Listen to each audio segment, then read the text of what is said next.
En 1978, quand un paysan du district de Bellio, dans la région du Guangxi, défrichait dans la montagne, sa houe a heurté un objet dur, enfoui dans le sol en émettant un bruit métallique. Au fur et à mesure que la terre était dégagée, l'objet métallique se dévoilait de plus en plus. Quand il a complètement été mis à nu, les experts en patrimoine ont accouru à la nouvelle et ont été stupéfaits par la découverte. Mesurant 1,65 m de diamètre et pesant plus de 300 kg, c'est le plus grand tambour antique connu de nos jours. Du fait de sa taille énorme et de son poids, il est appelé roi des tambours. 这个铜鼓是我们中国南方以及东南亚地区这一片所特有的一种古代的青铜器。那么它最初的起源大概离现在有2600多年，也就是春秋的中晚期。 Posé là, le roi des tambours donne un air majestueux et inspire le respect. Mais en même temps, les visiteurs se posent tous cette question. À l'époque où les équipements mécaniques et appareils de précision faisaient défaut, comment les fondeurs purent-ils couler un objet de si grande taille ?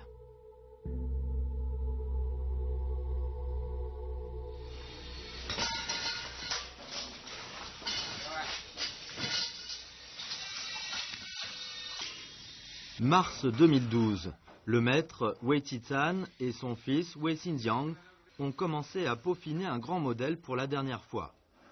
Wei Qizhan est un grand fondeur de tambours de Heche Guangxi. Sa présente opération vise à construire un gigantesque tambour de bronze.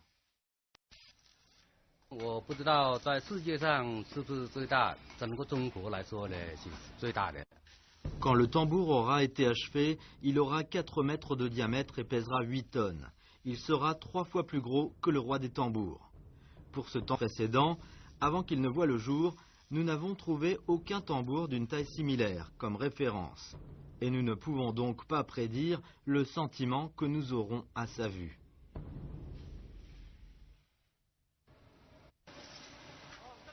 Les fonds nécessaires faisant défaut, le coulage n'a toujours pas été entrepris.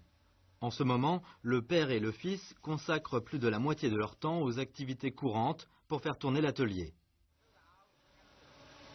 Wei Qizhan vient de recevoir une commande. Un collectionneur de tambours de bronze lui fait faire 4 tambours au timbre parfait. Ce collectionneur est très exigeant. Souvent, il achète un tambour après qu'on lui en ait présenté plusieurs.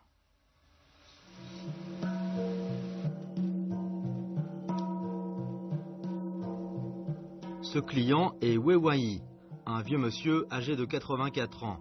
Passionné durant toute sa vie par le tambour de bronze, il consacre toutes ses économies à collectionner ces objets.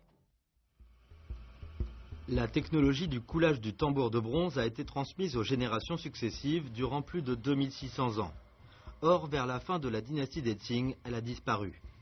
Cependant, elle est réapparue vers les années 1990. Il y a donc eu une rupture d'environ 2 siècles. Wei Qizhan, un habitant du village de Bansai dans le district de Huanjiang, Heche, province du Guangxi, travaille habituellement au champ. Durant la saison morte, il fabrique des outils agricoles et des objets d'usage courant. Il n'a jamais imaginé que son destin serait étroitement lié au coulage de tambours de bronze, une technique disparue pendant de longues années. En 1996, un voisin est venu chez lui pour lui demander de réparer un vieux tambour de bronze cassé. Wei Qizhan et son frère l'ont soudé à plusieurs reprises, mais sans succès. Après y avoir réfléchi longtemps, Wei Qizhan a décidé de couler un nouveau tambour. Selon son plan, il coulerait d'abord 2 bols de bronze avant de les assembler par soudure. Pour le matériau, les frères Wei ont choisi le laiton pur. Ce tambour de forme étrange et à la surface rude, comportant un bon nombre de porosités et donnant un son étouffé et rauque, ne peut pas du tout être comparé au tambour de bronze antique.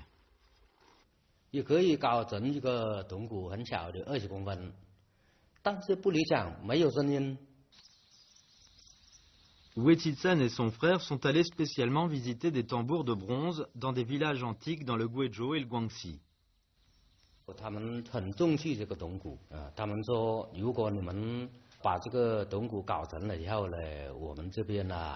每家每户都要的，所以我们很有兴趣，回来重新研究锆。Huetitsan ignorait que le tambour de bronze qu'il essayait de couler était le symbole du pouvoir et de la position sociale. Les armées avançaient ou se repliaient à son battement, il était aussi jugé sacré, pouvant établir le lien entre l'homme et la divinité.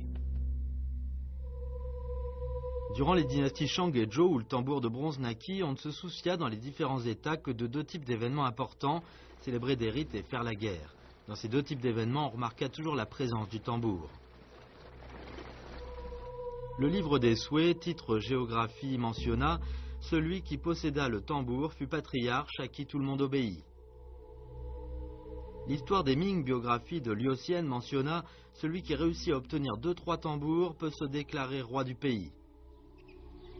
Même de nos jours, le tambour reste un objet noble et sacré. Il est toujours posé à l'endroit le plus discret et le plus sécurisé. On ne le montre jamais aux gens à la légère. En 2000, Huetitsan et son frère ont vendu leur bœuf, unique bien de la famille, pour tenter leur dernière chance. Cette décision a fini par toucher la technologie mystérieuse disparue pendant 2 siècles. Et cette méthode est en usage jusqu'à ce jour. Renonçant à l'assemblage de pièces qui avait été leur pratique courante, ils ont changé pour le moulage à la volée. Cette décision a permis aux frères Wei, qui procédaient de façon empirique, de revenir sans le vouloir à la technologie la plus ancienne, la méthode des moules couplés. Il y a des lignes verticales sur la caisse de la plupart des tambours de bronze, car ces lignes, le tambour est divisé en 2 parties symétriques. À part des ruptures ou décalages de motifs de part et d'autre de ces lignes, les ornements du plateau et de la caisse du tambour sont grosso modo symétriques. 鼓身都有一个合放线，一般有两道合放线，有的有4道合放线。那这个合放线是这样子，它就可以分析它是一种梨形合放法铸造出来的。 La méthode de moule couplé remonte à la dynastie des Xia, 2070-1600 avant Jésus-Christ. Le processus se déroule en général comme suit. Le moule externe est composé de 2 chapes, voire plus. Quand les chapes du moule sont rassemblées en une unité, avec le moule interne à l'intérieur, on injecte le cuivre en fusion dans la cavité entre les moules externes et internes. Quand le cuivre en fusion coagulé prend forme, on casse les moules pour en faire sortir l'objet.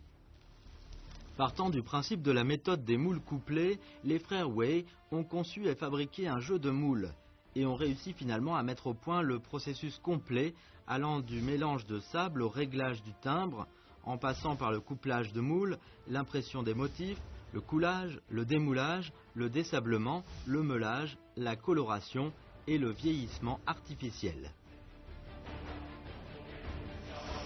La technique que les frères Wei utilisent est la technique de fonte traditionnelle.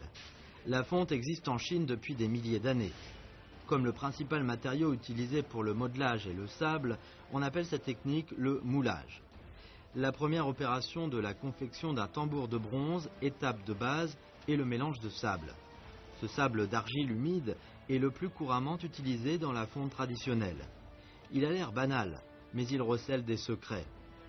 Que doit-on faire pour que le sable puisse supporter la haute température du cuivre en fusion et résister en même temps au choc du cuivre en fusion? Huetitsan a testé différents éléments en vue de renforcer la résistance du sable au choc et à la température. À la fin, l'argile au fond du foyer chez les paysans a attiré son attention. 炉灶底下有一层泥巴，经过烧了一次很耐火的。 Soumise au feu durant plusieurs années, cette argile du foyer devient extrêmement dure. Brisée, mélangée au sable, elle acquiert une bonne qualité. De ce fait, cette dernière ne se déforme pas sous l'effet du cuivre en fusion à haute température. 还有其他原料来组成，总共是4种原料吧，掺在一起当干活剂，很好的。 On pose le modèle à 2 sections préfabriquées de la caisse de tambour sur le socle disque. 看这个边一定要对这个硬的地方，两边都一样。 Le modèle de la caisse de tambour est important. Il détermine l'épaisseur, la forme et les ornements sur la caisse de tambour. On injecte du sable dans la cavité du modèle.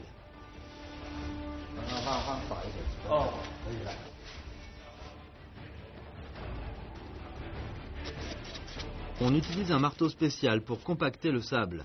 La force du compactage est à maîtriser à la bonne mesure. Le sable trop lâche ne facilitera pas la prise de forme de trop serré. Il ne permettra pas une bonne perméabilité. Le sable doit être introduit par étapes.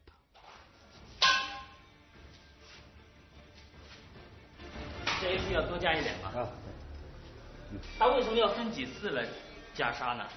你放太多，下面的葱不够紧。你一点一点的放，它葱就紧。Compacter le sable est un travail requérant de la force et de l'expérience. C'est monotone, mais cela demande de l'habileté. 要像那个学武功一样，用内力，太用力气多也不行，太累了，要自然一点。 La méthode recommandée par Wei-Tizan pour usage de la force est à appréhender et maîtriser dans la pratique. Notre journaliste, après avoir compacté le sable pendant une dizaine de minutes, a senti ses épaules et ses bras fatigués et la force lui manquait. Le sable à la surface du modèle de la caisse doit être nivelé en vue de la préparation à la pose du modèle du plateau du tambour. Quand la cavité du modèle est remplie de sable, on applique le moule externe en 4 étapes de fer pour circonscrire le modèle et l'on attache solidement à l'aide de boulons. Voici le moule externe en 4 chapes et de la caisse du tambour. On nettoie proprement ce modèle du plateau du tambour et on le pose sur le modèle de la caisse de tambour. Les deux éléments doivent s'emboîter à merveille, sans le moindre décalage.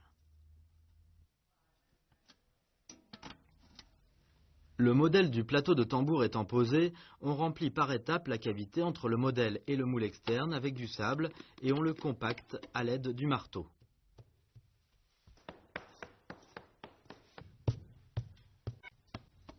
On balaye proprement le sable sur le modèle du plateau de tambour. On met le plateau de tambour du moule externe. Il est à noter qu'au moment du remplissage de sable, Wei-Tizan y a placé 4 morceaux de bois. Avant d'y couler le cuivre en fusion, ces 4 petites pièces de bois seront retirées. La cavité ainsi formée sera le canal par lequel pénétrera le cuivre en fusion. On compacte le sable sur le modèle du plateau de tambour. Quand le moule externe du plateau de tambour est rempli de sable, on procède au démoulage en retirant le modèle du plateau de tambour. On enlève les 4 chapes du moule externe de la caisse. Puis on retire le modèle intérieur de la caisse.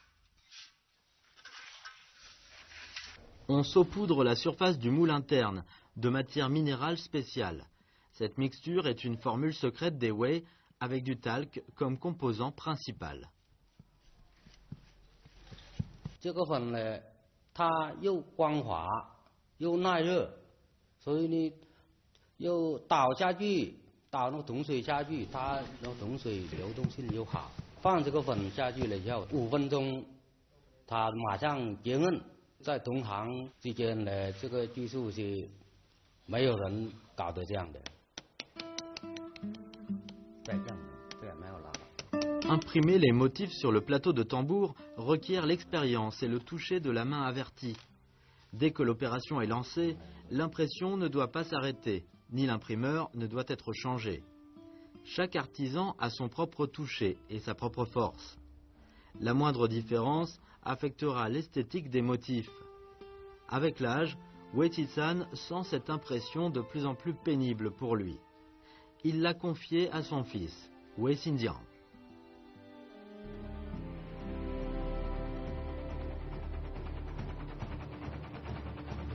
Les ornements et figures sur le tambour véhiculent de riches messages provenant de la haute antiquité.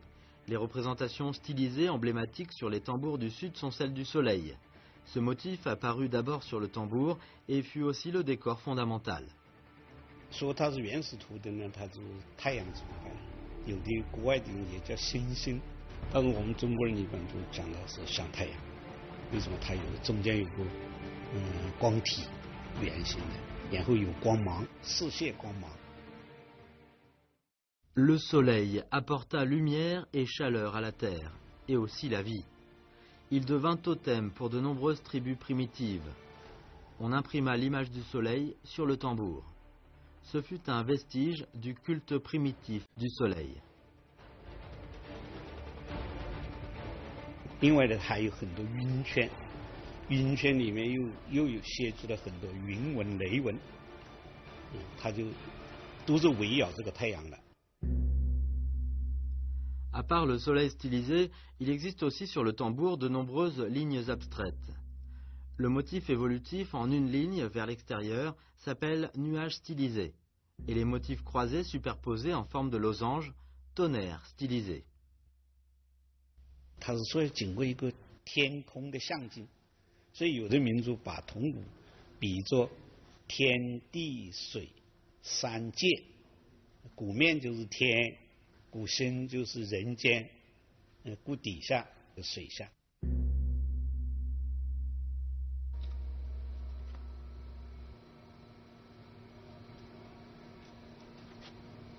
Le réassemblage des chapes du moule externe est la dernière étape de la confection du modelage.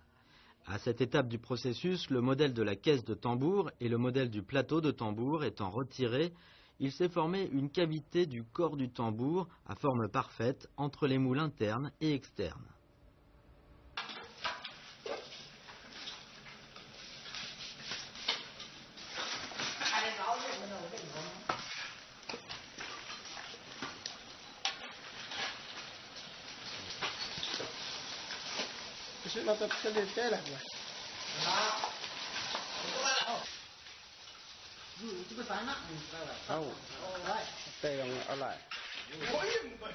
Le creuset rempli de cuivre en fusion pèse environ 50 kg. La température est supérieure à 1000 degrés. Pour des raisons de sécurité, Wetitsan n'a pas autorisé le journaliste inexpérimenté à opérer indépendamment.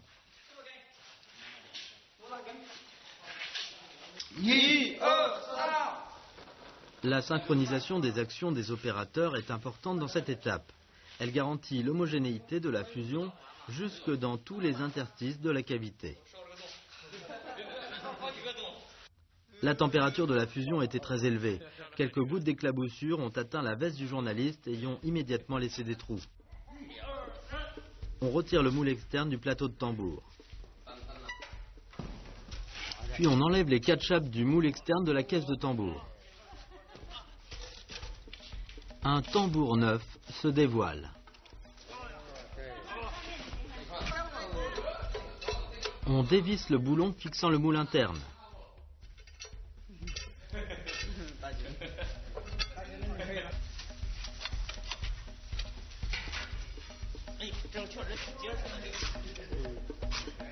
On vide petit à petit le sable intérieur à l'aide d'un marteau.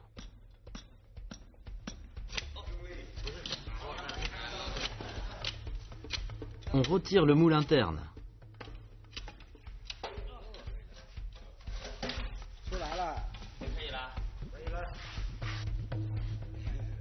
Le tambour brut doit passer par les étapes du meulage, de la coloration, du vieillissement et du réglage du timbre pour pouvoir être considéré comme produit fini.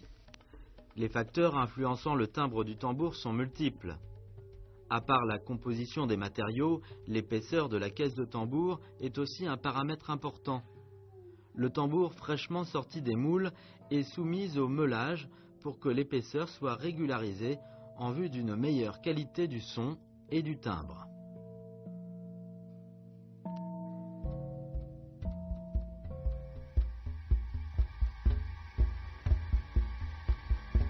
La dernière étape est de souder le décor de la grenouille, ornement le plus populaire des tambours de bronze. 使用铜鼓的民族很注意制式青蛙，不能得罪它，把它供起。至今在洪水河流域，还有叫做蛙婆节，他们也叫做马拐节，马拐就是青蛙。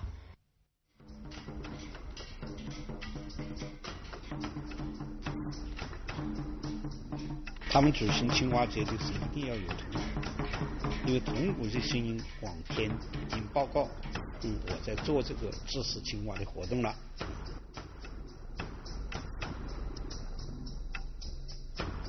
Selon les registres historiques, sous la dynastie Trang, on considérait la grenouille comme le tambour esprit.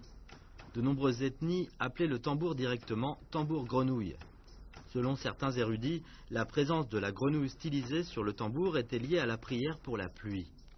Aux yeux des peuples en Asie du Sud-Est, dans l'Antiquité, la grenouille était un animal mythique, capable de commander la pluie.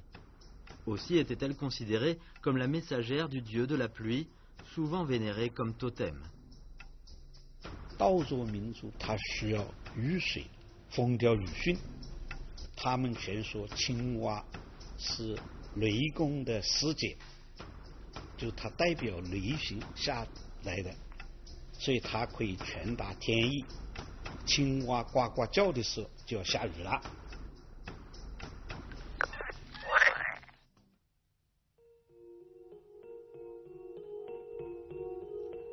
Si l'on dispose de moules tout faits, depuis le mélange de sable jusqu'au réglage du timbre, la confection d'un tambour nécessite 1 à 2 jours. Or, en l'an 2000, les frères Wei ont mis plus d'1 mois pour achever leur premier tambour coulé à la volée. Si on additionne les 5 ans de tentatives échouées, la réussite du premier tambour a pris en fait 6 ans. Malgré qu'il ne soit écoulé des milliers d'années, les frères Wei ont réinventé le processus antique à leur façon. 搞成了以后，我们相当高兴啊！不过呢，比较厚一点，蛮重的。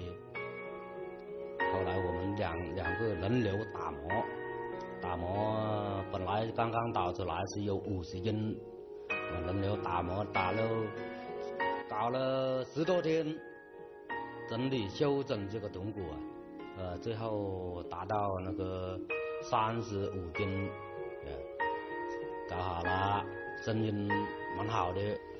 Wei Qizhan a emmené ce tambour au district de Nandan. Cette fois, le vieil homme est très satisfait du résultat. 第3天，他就打电话给我们，有人要了，价钱是6000块钱。我们说他赶快卖了，我们需要成本来继续搞了。Avec le tourisme qui prospère, le tambour délaissé pendant de longues années est à nouveau en vogue. Au Guangxi, Yunnan et Guizhou, chaque année sont organisés des spectacles de tambours de bronze. Et le tambour devient aussi un souvenir favori pour des touristes. Combien de temps la culture du tambour de bronze pourra-t-elle encore durer? De nombreux érudits se le demandent.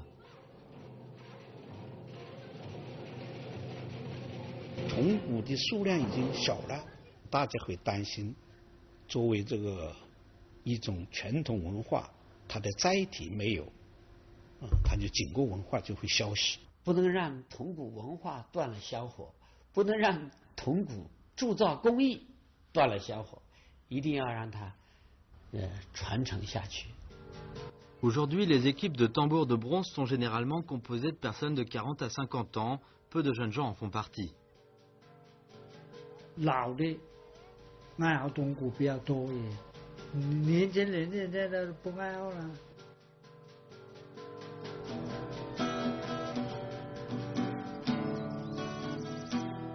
Peu enclin au son monotone du tambour de bronze, Wei Xinjiang préfère une autre musique.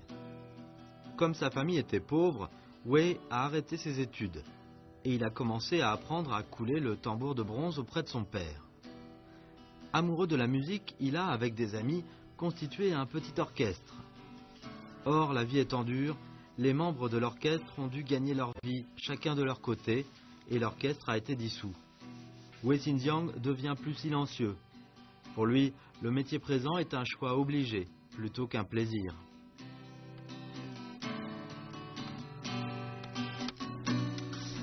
Couler des tambours est un travail monotone et pénible.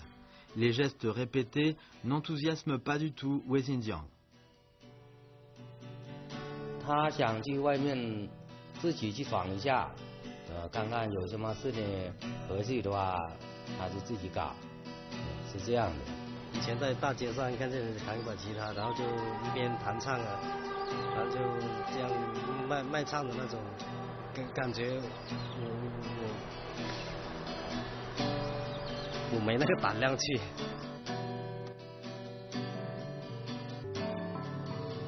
Le 26 mars 2012, le vieil homme Wei Waiyi a enfin choisi son tambour idéal.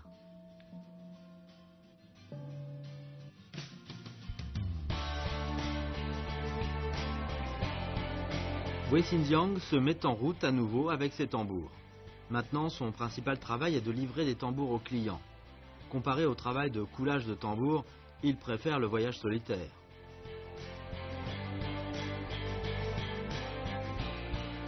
Quant à l'avenir de son fils et de son propre savoir-faire, Wei Tizan n'a pas de projet à long terme. Cependant, son vœu le plus cher est que son fils puisse transmettre son savoir-faire, acquis durant tant d'années.